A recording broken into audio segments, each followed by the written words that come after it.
Es el mayor misterio de la historia de la aviación. ¿Cómo se le puede perder la pista a algo tan grande como un 777?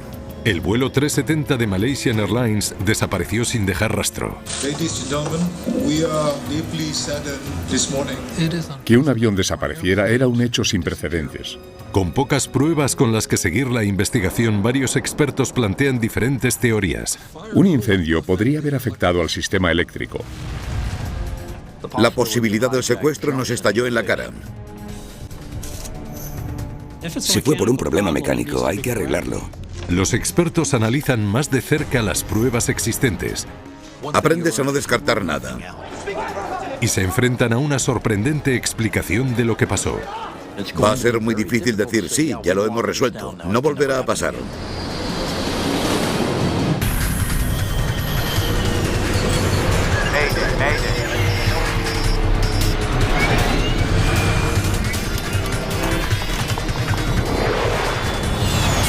Mayday, Catástrofes Aéreas Especial. Este programa está basado en documentos oficiales y análisis realizados por expertos de las pruebas existentes. Especial, ¿qué sucedió con el vuelo Malaysian 370? Aeropuerto Internacional de Kuala Lumpur, Malasia. El vuelo 370 de Malaysian Airlines está ultimando los detalles para realizar un vuelo nocturno a Pekín. ¿Podría abrocharse el cinturón, por favor? Hay 227 pasajeros a bordo. 152 de ellos son ciudadanos chinos. El Malaysian 370 era su billete nocturno de vuelta a casa. ¿Bombas de combustible?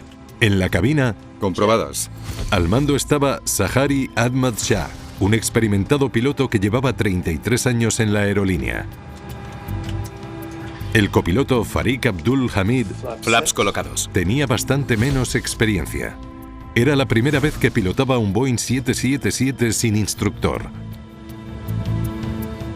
Todo comprobado antes de despegar. Listos para volar, capitán. Perfecto.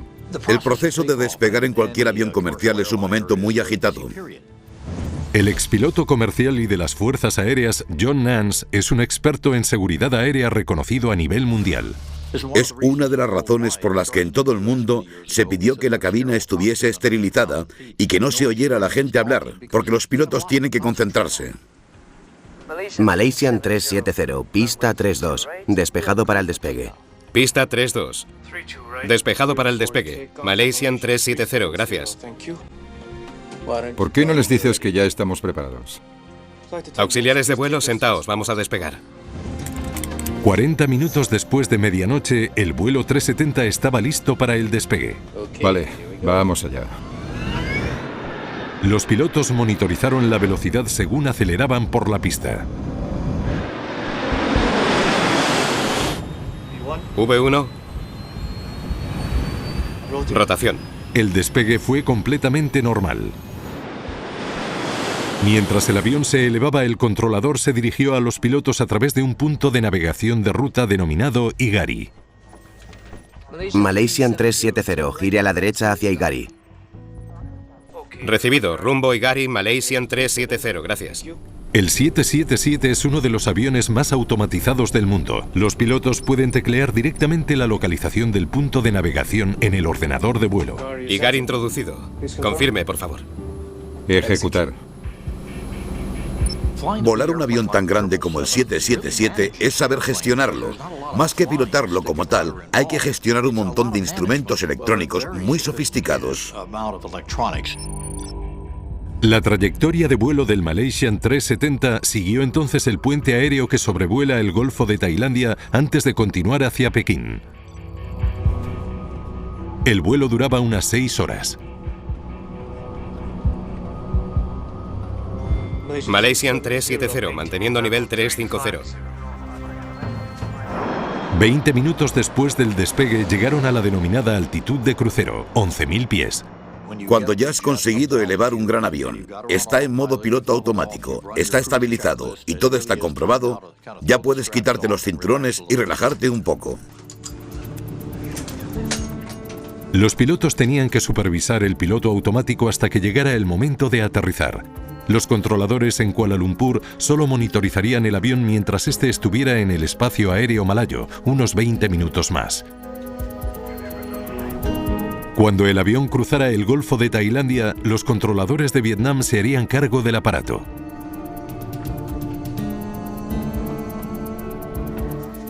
El controlador de Kuala Lumpur realizó la última transmisión a la 1:19 de la madrugada.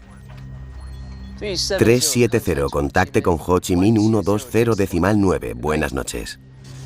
Buenas noches, Malaysian 370. Cuando averiguamos lo que se dijo en la cabina de mando del vuelo 370, comprobamos que todo había sido rutinario y normal. Los controladores y los pilotos dijeron lo que se tenían que decir. Los pilotos esperaban ponerse en contacto con los controladores vietnamitas en menos de un minuto. Pero 19 minutos después, nada se sabía del vuelo 370. Malaysian 370, aquí Ho Chi Minh. Contacten con control, Malaysian 370. Los controladores en Vietnam y Malasia intentaron desesperadamente encontrar al avión desaparecido. Malaysian 370, ¿me recibís? Malaysian 370, aquí Kuala Lumpur, ¿me recibís? No recibieron respuesta de la cabina ni vieron señal alguna del avión en el radar. El vuelo 370 había desaparecido sin dejar rastro. Era un hecho sin precedentes que un avión desapareciera de los radares así y se le perdiera la pista.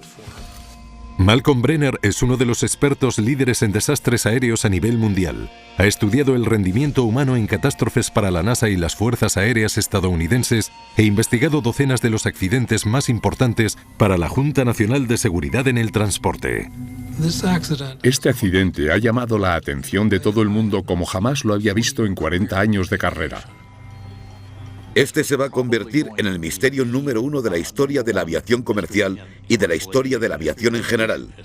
Antes la gente pensaba que el mayor misterio era el de Amelia Earhart, pero este claramente lo supera. Ladies and gentlemen of the media, we are deeply saddened this morning with the news on MH370. Asombrados familiares exigían respuestas de la aerolínea, mientras expertos en aviación de todo el mundo intentaron explicar lo que podría haberle pasado al desaparecido avión. En esa situación barajas todas las posibilidades: desorientación, humo, fuego, colisión en el aire, todo. Descubrir la causa de la desaparición era algo crucial para toda la industria aeronáutica. Si fue por un problema mecánico, hay que arreglarlo. Si fue algún tipo de infracción de la seguridad, hay que corregirla. Si pasó algo con la carga, fuera lo que fuese, hay que rectificarlo también. Las autoridades malasias comenzaron inmediatamente una titánica búsqueda del vuelo 370 de Malaysian Airlines. Australia, Estados Unidos y China se unieron a la búsqueda. En los primeros días no sabíamos qué pensar. Lo único que sabíamos era que no encontrábamos el avión. Era difícil saber dónde buscar. El vuelo 370 había desaparecido sobre el Golfo de Tailandia, donde la cobertura de los radares es limitada. Los sistemas de radar cubren aproximadamente el 10% de la superficie de la Tierra. Como os podéis imaginar, en los océanos no hay sistemas de radar salvo los de los barcos. Es físicamente imposible cubrir tanta superficie terrestre en la que solo hay océanos. Ningún barco de la zona informó haber captado ningún avión en su radar, y no había ningún resto del avión flotando. Desesperados por salvar a cualquier superviviente potencial del accidente, los investigadores acudieron a otra tecnología. Su nombre es ACARS, Sistema de Informe y Direccionamiento para Comunicaciones. El sistema ACARS utiliza los satélites para transmitir la información entre el suelo y el avión en servicio. Chris McLaughlin es el vicepresidente de Inmarsat, la empresa encargada de la red de satélites. Es una forma principal de comunicación entre los controladores, la propia aerolínea y los pilotos en el aire. El objetivo de ACARS es ser un vínculo sin la idea de rastrear el avión. No necesitas hacerlo porque estás en constante comunicación con él. Al contrario que un GPS, ACARS no proporciona datos de localización constantes. Lo que proporciona es información vital del rendimiento del avión, incluyendo algo importantísimo, la cantidad de combustible. Esto permitió a los investigadores calcular hasta dónde pudo llegar. Pero sin saber la dirección en la que volaba, no era de gran ayuda. El área de búsqueda era de más de 260.000 kilómetros cuadrados. Creo que lo más alarmante era cómo no se podía saber dónde estaba el avión, cómo se le podía perder la pista a algo tan grande como un 777. Esta no era la primera vez que desaparecía un avión comercial. El vuelo 447 de Air France desapareció sobre el Océano Atlántico en 2009. Aunque se encontraron restos flotando a los pocos días, tardaron casi 2 años en hallar el avión sumergido. Leopold Sartorius fue un investigador clave en esa búsqueda. En el caso del avión malayo, el área de búsqueda era por lo menos unas 3 o 4 veces más grande que el área de búsqueda del vuelo 447 de Air France, que ya de por sí era enorme. Al final, los investigadores franceses concluyeron que los pilotos del vuelo 447 de Air France cometieron una serie de asombrosos errores antes del accidente. No se podría haber llegado a esa conclusión si no se hubieran recuperado las cajas negras de debajo del agua. ¿Qué opinas? ¿Qué tenemos que hacer? No lo sé, estamos cayendo. Teníamos muchos más datos de los que aparentemente tenían los investigadores del caso malayo. Aún así, con todo lo que teníamos, hubiera sido muy difícil llegar a alguna conclusión sin las grabadoras de vuelo. No había tiempo que perder en la búsqueda del vuelo 370. Las corrientes oceánicas ya podían estar moviendo las grabadoras de vuelo, o peor aún, sepultándolas en el barro. La policía malaya realizó un análisis en profundidad de la lista de pasajeros y encontró algo alarmante. 2 pasajeros habían embarcado ilegalmente. Al principio de la investigación se supo que había pasajeros que habían utilizado pasaportes incluidos en la base de datos de Interpol como pasaportes robados. De repente, existía la posibilidad de que el avión no se hubiera estrellado. Quizá unos secuestradores se hicieron con el control del aparato. Empecé a tener esperanzas porque no se había encontrado ningún resto en el agua. Puede que fuera un secuestro y que en breve escucháramos que alguien pedía una recompensa para repatriar a los 200 y pico pasajeros si hacían lo que ellos pedían. Ese era el mejor de los casos.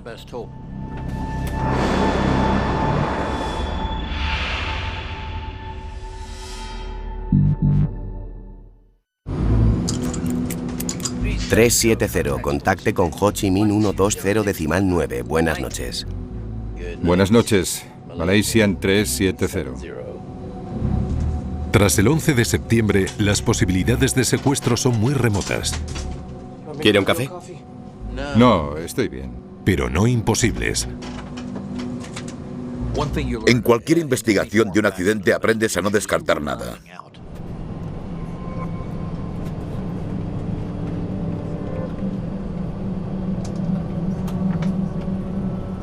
Si el capitán o el copiloto fueron al baño, tuvieron que salir de la cabina. Tom Fuentes está especialmente cualificado para plantear cómo podía haberse desarrollado un secuestro. Trabajó 29 años con el FBI. Toda la seguridad del mundo no sirve para nada cuando salen del entorno controlado de la cabina.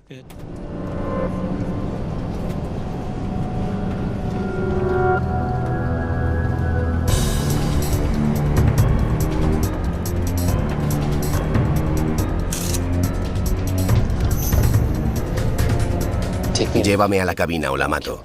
Vale, pero no le hagas daño a nadie. ¿Qué quieres?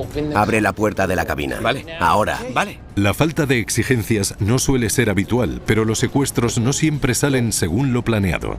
¿Se debería la desaparición del vuelo 370 a un secuestro que no salió bien?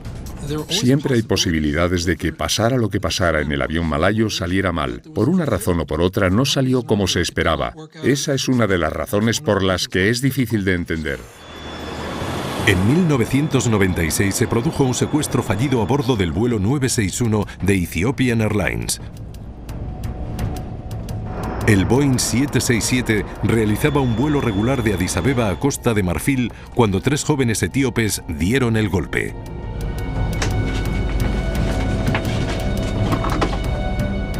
Quítate. ¡Quítate!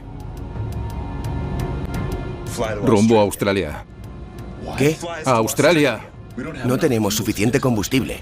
Tenemos una bomba. Si no haces lo que te decimos, explotaremos este avión. Solo tenemos 2 horas de combustible. Los secuestradores no creyeron al piloto cuando éste les dijo que el 767 apenas tenía combustible. 3 horas después, cerca de las Islas Comores, el avión se estrelló contra el agua a más de 370 kilómetros por hora.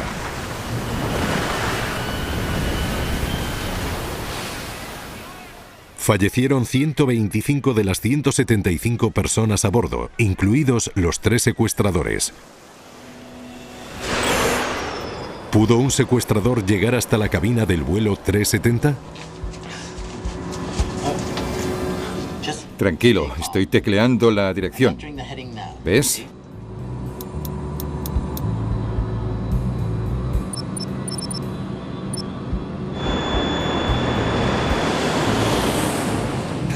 Creo que había muchas posibilidades de que, si el avión cambió de dirección, se estrellara en las selvas de Malasia o en las de Indonesia.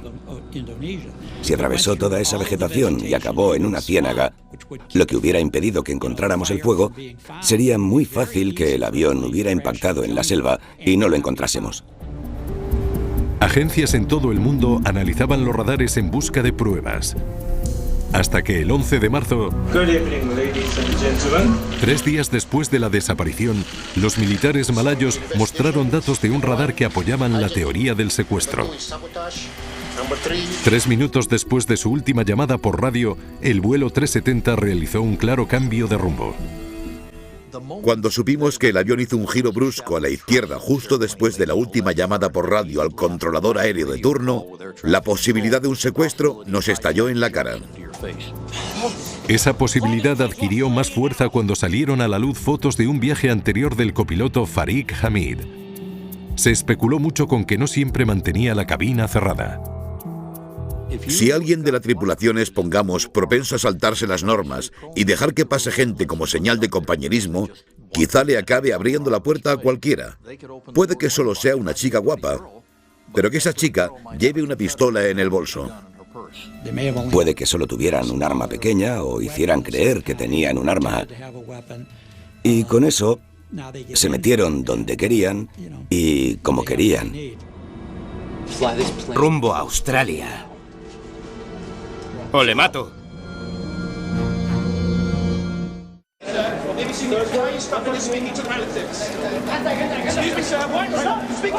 En el frenesí de medios que cubrían la desaparición del vuelo 370, se hablaba mucho de la posibilidad del secuestro. Pero a los expertos en aviación había algo que no les terminaba de encajar. Necesito mirar la carta de navegación, ¿de acuerdo? Date prisa. Los pilotos tienen varias formas de mandar señales de emergencia a la Tierra. Más rápido. Vale, tranquilízate. Estoy tecleando la dirección. ¿Ves?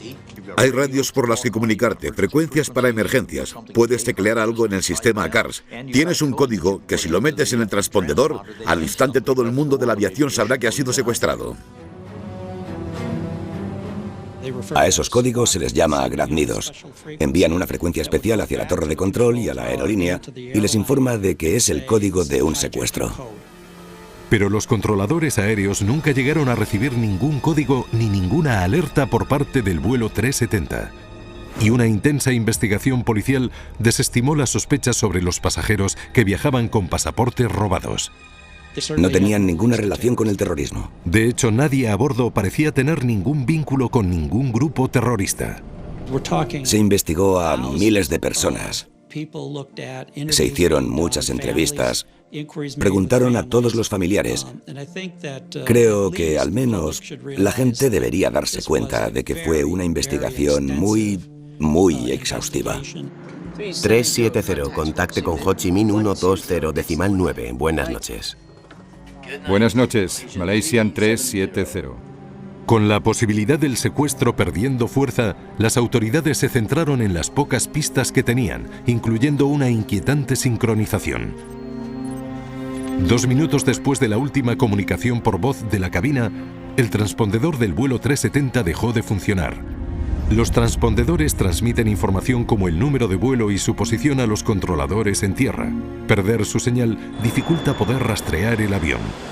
Y lo que es más inquietante, pocos minutos después de perder la señal del transpondedor, la señal del sistema ACARS también se cortó. Desconectar el transpondedor es algo muy sencillo, incluso en un avión tan sofisticado como el 777, pero desconectar ACARS no es tan sencillo, hay que saber mucho. Es difícil imaginar un fallo mecánico que pueda causar la pérdida repentina de los dos sistemas. Quizá la solución estuviera en otra parte. Hay fuego a bordo.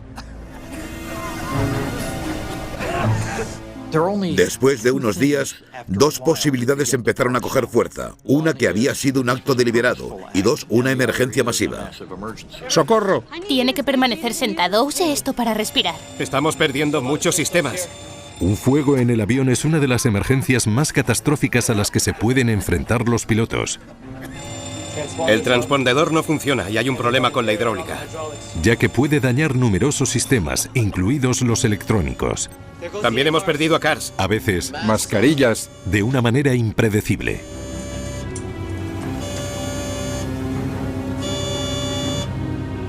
Un fuego así podría afectar los sistemas eléctricos y posiblemente también a las capacidades de los pilotos. En noviembre de 1987, un 747 de South African Airways se dirigía a Johannesburgo. De repente, un fuego empezó a arder en la zona de carga justo detrás de los pasajeros. Cuando la tripulación quiso hacerle frente, ya estaba descontrolado.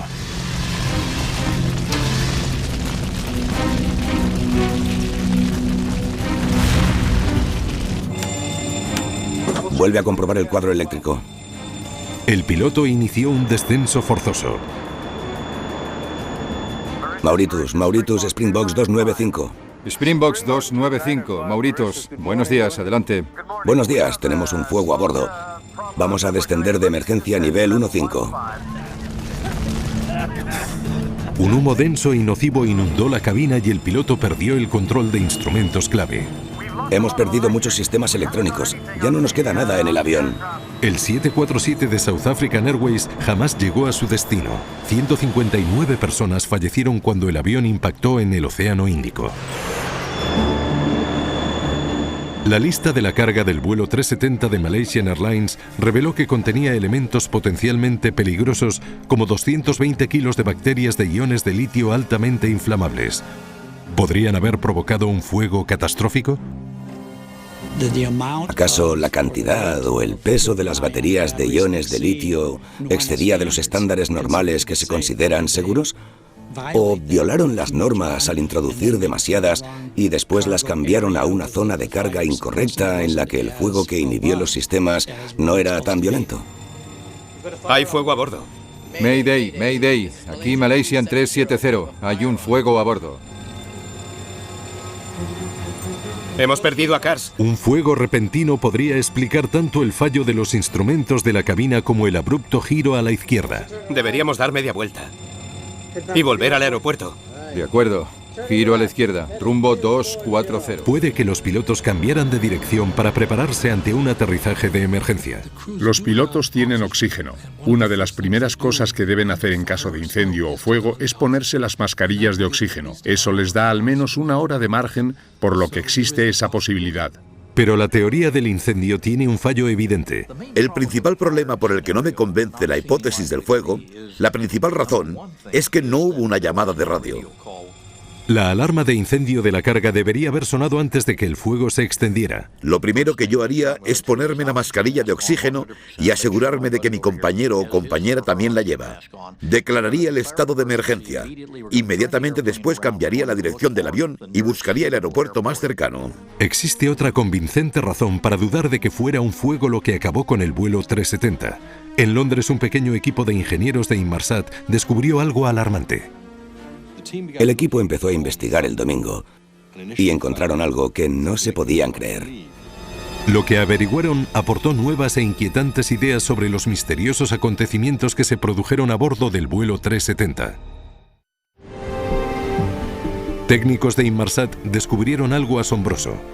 En lo más profundo de los datos ACARS descubrieron una serie de señales automáticas o handshakes recibidas del vuelo 370 mucho después de que supuestamente se hubiera estrellado. Se descubrió gracias a un handshake o ping invisible entre la red y la propia unidad. El ordenador ACARS del avión siguió respondiendo a los pings automáticos de la estación en tierra de Inmarsat cada hora desde las 2:25 de la madrugada hasta las 8:19 de la mañana. El avión siguió solicitando el servicio, no solo durante algunos minutos después de la pérdida de recepción, sino durante 7 horas después de que el aparato desapareciera del sistema de radar. Este descubrimiento implicaba que el vuelo 370 no se había estrellado en el Golfo de Tailandia, sino que había seguido en el aire 7 horas más. Lo que para mí, y para todos, cambió las cosas por completo, fueron los datos de los satélites de Inmarsat. Eso nos hizo pensar, un momento, ¿estuvo volando durante horas? Un vuelo de 7 horas prácticamente descartaría la hipótesis de un fuego a bordo. Si hay un fuego generalizado, el avión no podría volar tantas horas. Los últimos datos del sistema ACARS sobre el nivel de combustible del vuelo 370 indicaron que el avión tenía fuel suficiente como para volar 7 horas en modo piloto automático. Pero nadie sabe lo que sucedió a bordo durante todo ese tiempo.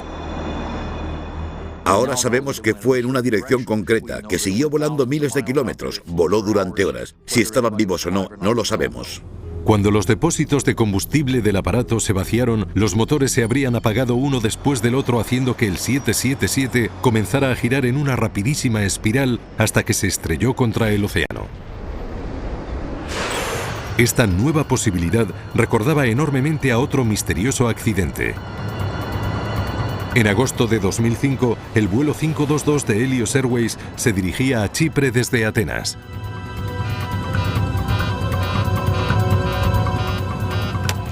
Operaciones, aquí vuelo 522. Cambio. Vuelo 522, ¿en qué os podemos ayudar? Tenemos un aviso de configuración inadecuada para el despegue. De repente cayeron todas las mascarillas de oxígeno del aparato. Para los pilotos esa alarma carecía de sentido. Después el avión se quedó en silencio.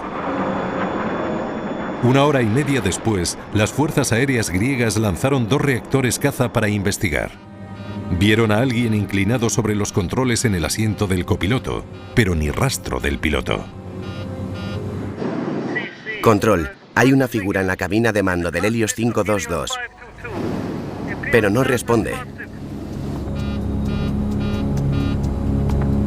Vieron a alguien moverse en la cabina justo antes de que el 737 girara de repente y descendiera rápidamente. Mientras el avión proseguía su inexorable descenso, la persona en la cabina por fin se dio cuenta del reactor caza, pero no intercambiaron ninguna palabra. Segundos después, el vuelo 522 de Helios se estrelló contra el suelo. La investigación del accidente de Helios Airways reveló que la tripulación anterior había informado de que vio hielo en la puerta trasera. Un ingeniero en tierra realizó una serie de pruebas que le obligaron a cambiar el control de presurización de la cabina de automático a manual. Pero no lo llegó a cambiar de nuevo. Cuando el avión volvió a despegar, la cabina no se presurizó automáticamente y los niveles de oxígeno empezaron a bajar.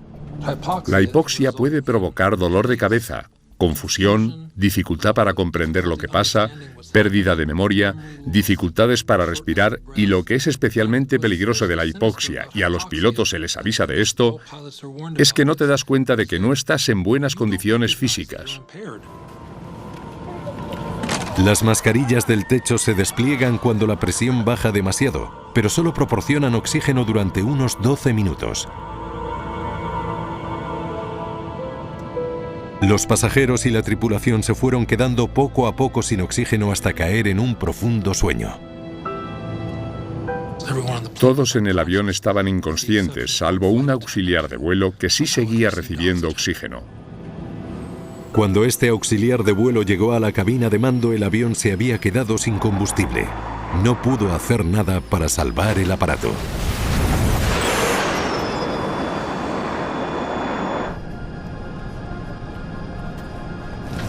Pónganse las mascarillas. Pónganselas, por favor. Habría sufrido el Malaysian 370 un fallo en la presurización y habría seguido varias horas volando gracias al piloto automático como el Helios 522. Normalmente los aviones están en piloto automático la mayor parte del vuelo.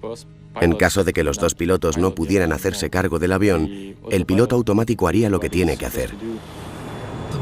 El avión malayo volaba a 11.000 metros, una altura bastante superior al Everest. Sin oxígeno, tendrían entre 30 y 60 segundos de conciencia. Un informe elaborado por la Junta Australiana de Seguridad en el Transporte ayudó a estrechar la zona de búsqueda gracias a la idea de que la recta trayectoria de vuelo concordaría con un hipotético caso de hipoxia. Pero algunos inquietantes detalles sugieren que algo iba muy mal a bordo. Vuelvo enseguida. De acuerdo, gracias. Antes de que la hipoxia hiciera su aparición. La hipoxia y la desorientación no concuerdan con los giros que se hicieron. Giros que no podrían ser programados en el ordenador jamás.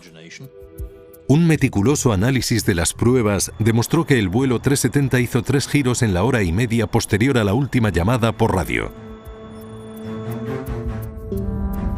Primero un giro a la izquierda, después 2 más haciendo que el avión se dirigiera al oeste y después al sur hacia la Antártida.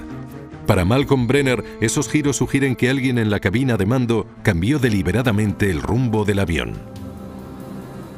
Es posible que un piloto pudiera despresurizar deliberadamente el avión como parte de un intento de secuestrar el avión o usarlo para otro propósito concreto. Sería posible que alguien en la cabina de mando apagara la presurización, provocando un caso como el de Helios. Pero la gran pregunta es, ¿quién realizó esos misteriosos giros y por qué? 370, contacte con Ho Chi Minh 120, decimal 9. Buenas noches. Buenas noches, Malaysian 370. Los investigadores luchan por explicar una serie de misteriosos giros que el vuelo 370 realizó después de la última llamada por radio. Qué raro. Hemos perdido el transpondedor. ¿Ha afectado a algo más? Un momento. ACARS tampoco funciona. Siempre hay que tener la mente abierta. Los fallos catastróficos pueden ocurrir, hay que considerarlos. Si varios sistemas fallaron a la vez, es posible que ese problema confundiera a los pilotos. Mierda, no funciona nada. Igual si lo reinicio todo. Espera que yo le eche un vistazo.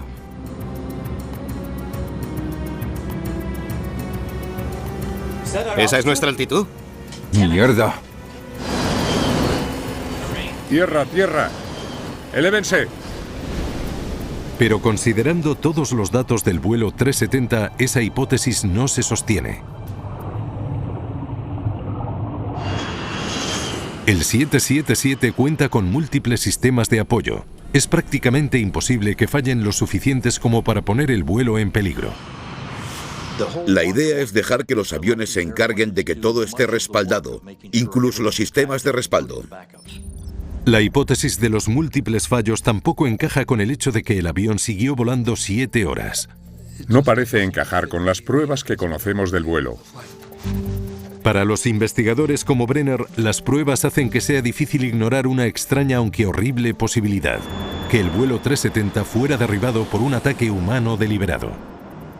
2 sistemas diferentes se apagaron prácticamente al mismo tiempo, el transpondedor y el sistema ACARS. El único objetivo de estos sistemas es comunicarse con la gente en tierra. No hay una conexión eléctrica obvia que explique por qué se apagaron los 2, excepto la participación humana.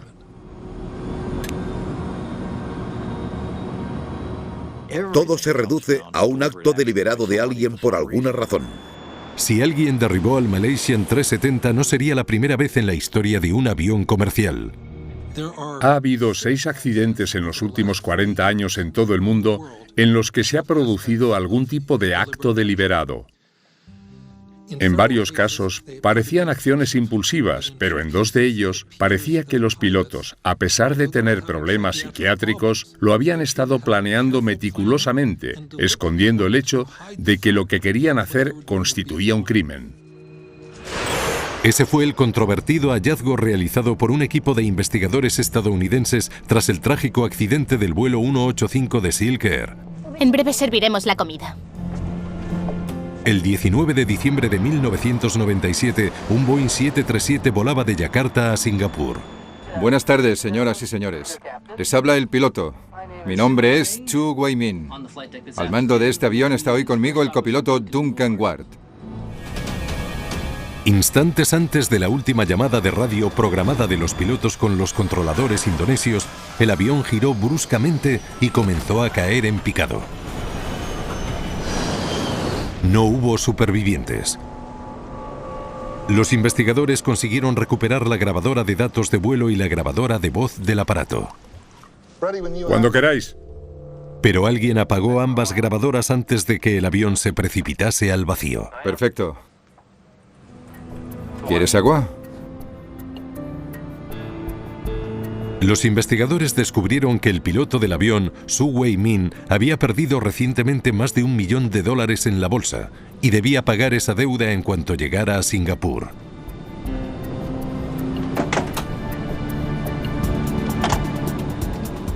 Aunque los investigadores indonesios no estaban de acuerdo, los investigadores estadounidenses creían que el piloto había desconectado las grabadoras de vuelo y había provocado que el avión se estrellara, matando a 97 pasajeros y a 7 miembros de la tripulación.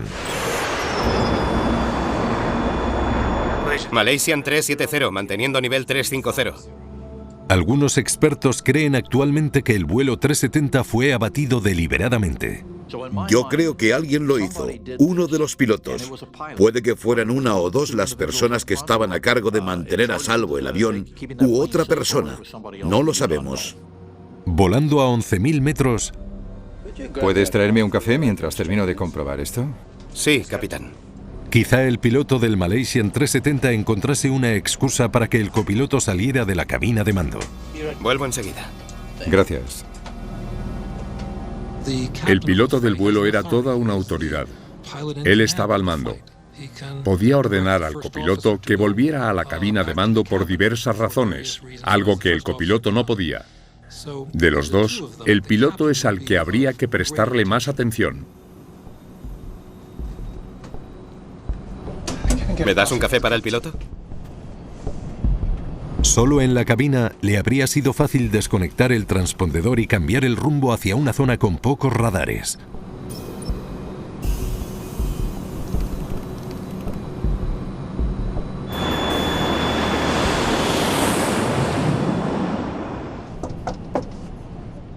¡Hey!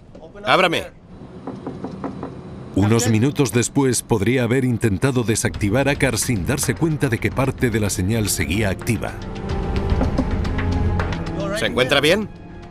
No se pueden desactivar los handshakes de Inmarsat sin meterse en el propio sistema electrónico del avión. Eso es algo que la gente normal no sabría hacer. ¿Capitán? Un piloto puede impedir que la puerta se abra desde el exterior. ¡Abra la puerta! Es extremadamente segura cuando está cerrada. La puerta está asegurada y nadie puede entrar, sea bueno, malo o lo que sea. Si los buenos están dentro, están seguros. Si los malos están dentro, también están seguros. Si el piloto del vuelo 370 se hizo con el control del avión y secuestró su propio aparato... ¡Capitán! ¡Abra la puerta! Era improbable que alguien a bordo pudiera dar la voz de alarma. Cuando la tripulación quiere comunicar un asunto de emergencia a los controladores en tierra, es poco probable que tengan éxito a través del teléfono. ¡Capitán, abra la puerta! No hay una forma de coger el teléfono esquivando la cabina de mando y llamar a control. No puedes hacer gran cosa. ¡Capitán, abra la puerta! La presurización de la cabina se puede ajustar manualmente, una medida de seguridad en caso de fallo mecánico. Pero también permite incapacitar a todos los que están a bordo. ¡Ey, está bien! Es algo a tener en cuenta si quieres neutralizar a la tripulación y al resto de pasajeros. ¡Capitán!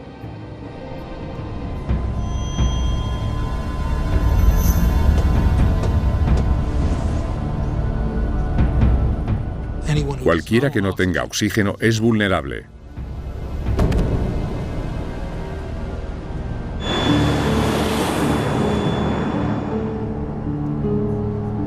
A los pasajeros que se hubieran podido poner las máscaras se les acabaría el oxígeno en unos 12 minutos. Con los pasajeros y la tripulación muertos, lo único que quedaba era hacer desaparecer el avión. Durante la siguiente hora, el avión hizo varios giros que parecían realizados por un humano y al final acabó volando hacia la Antártida. Todo apunta a que fue un esfuerzo meditado y concienzudo por evitar ser detectado. Estoy convencido, estoy absolutamente convencido, gracias a las pruebas que creemos tener, siempre hay que tener cuidado con eso, que quien quiera que lo hizo quiso que el avión y los pasajeros desaparecieran de la faz de la Tierra. Si alguien derribó intencionadamente el vuelo 370, uno de los aspectos más difíciles sería averiguar por qué. Entre los dos pilotos, el piloto y el copiloto era un joven exuberante y que estaba a punto de casarse. No había ni una sola señal que apunte a que fuera un fanático religioso o que alguien quisiera acabar con su vida ni con la de ninguno de los pasajeros. Aunque si nos centramos en el piloto, tampoco hay ningún indicio. Malcolm Brenner cree que un hecho que ocurrió en 1994 podría arrojar algo de luz al asunto. Para mí, el modelo más claro que tenemos fue el de FedEx, y la única razón por la que lo conocemos es porque falló. Un ingeniero de vuelo de FedEx que corría el riesgo de que le despidieran por mentir, introdujo armas a bordo de un DC-10. Tenía una carrera brillante, era ingeniero, tenía un buen expediente en las fuerzas aéreas, aunque también tenía un historial de problemas psiquiátricos. Poco después del despegue, irrumpió en la cabina de mando dispuesto a matar a los pilotos y estrellar el avión. Y casi lo consigue. Tras un sangriento forcejeo, los pilotos lograron reducir a su agresor y aterrizar el avión. Malaysian Airlines puede ser la última de un pequeño grupo de aerolíneas que han sufrido las trágicas consecuencias de un trastornado piloto cuyo objetivo es estrellar un avión comercial. Puede que una persona con una motivación psiquiátrica tenga la suficiente sangre fría como para planear y llevar a cabo algo así. Siento decirlo, pero puede pasar. La difícil realidad para investigadores y aerolíneas es que los fallos humanos son casi imposibles de prever. Si trabajas con seres humanos, trabajas con criaturas imperfectas. Podemos y deberíamos aprender más sobre las señales que indican que alguien puede hacer algo así. Va a ser muy difícil, si no imposible, decir, sí, ya lo hemos resuelto, no volverá a pasar. Quizá nunca sepamos exactamente lo que pasó a bordo del vuelo 370.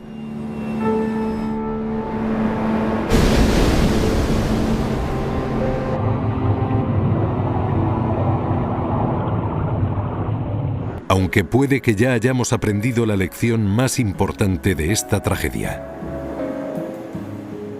La principal conclusión que sacamos inmediatamente es que hay que saber dónde están los aviones todo el tiempo. Y eso es algo muy fácil de hacer y cuesta muy poco.